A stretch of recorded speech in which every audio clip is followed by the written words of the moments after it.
education. This is seminarial level, non-professional sort of models. These tend to have a scaling bias. They're scalable. They can happen small, they can happen large, but they tend to have a financial dimension to them because there's a contract with someone to pull it off. You'll see my slide.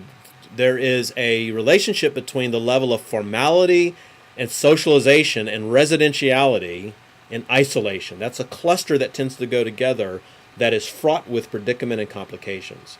The farther you move outward towards the informality and the sending bias, a missional bias, the more of a deep ecology you're going to find in that setting that forms a person for reproduction and missional habitus. The build example is case in point number one that I present to you for reflection. So you've been reading the Paradigm Papers. I look forward to talking with you about this. Chapter 6, Rediscovering the Church and Seminary Exchange. Okay, if you've been listening carefully until now, you might think, well, man, Dr. West has a real problem with seminaries, and he seems to have a real problem with the church as well. Well, that's not really true. I study leadership education for a living, and I've participated in it for 25 years. And given the kinds of things I focus on, it is understandable to me that my studies have led me to these kinds of questions and issues. You see, a great deal of my time is spent in the two-thirds world, the majority world, where elitist values and high-cost infrastructure and credentialing cultures are not the assumptions that we have to start with. The contextualization issues I'm concerned about as a cross-cultural communication, an interculturalist, starts with issues of justice and access and fidelity, not to any particular structure, cultural structure like the seminary. That wasn't revealed from God and given to the world as the authorized way from heaven. But rather, my fidelity is to biblical norms, which is where our conversation started in chapter 1 of this presentation and of our entire course, that we build on biblical norms and biblical values.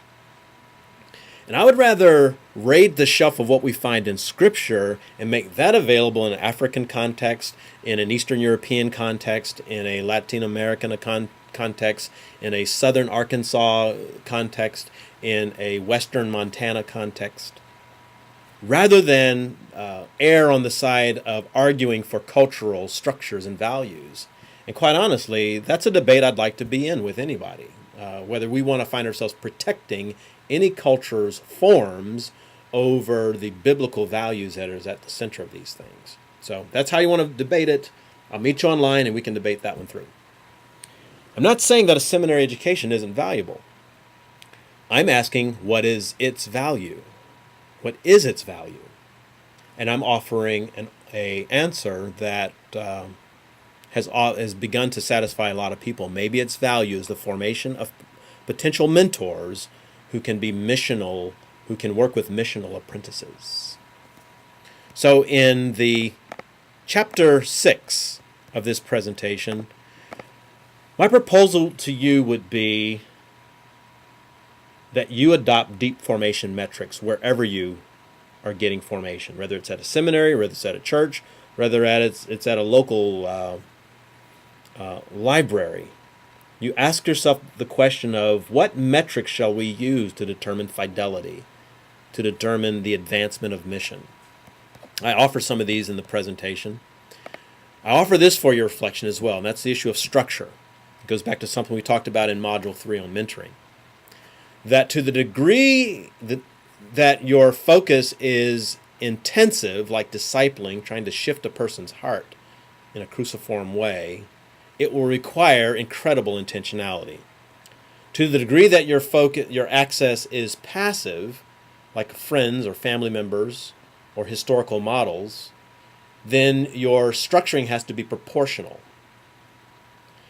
The greater the degree of intensiveness in what you're trying to achieve in a person's heart and their habitus, the more intentionality you have to give to it. The more structure, more planning, more scheduling, more cost has to be charted out. If you have more time and more access, then less structure is necessary.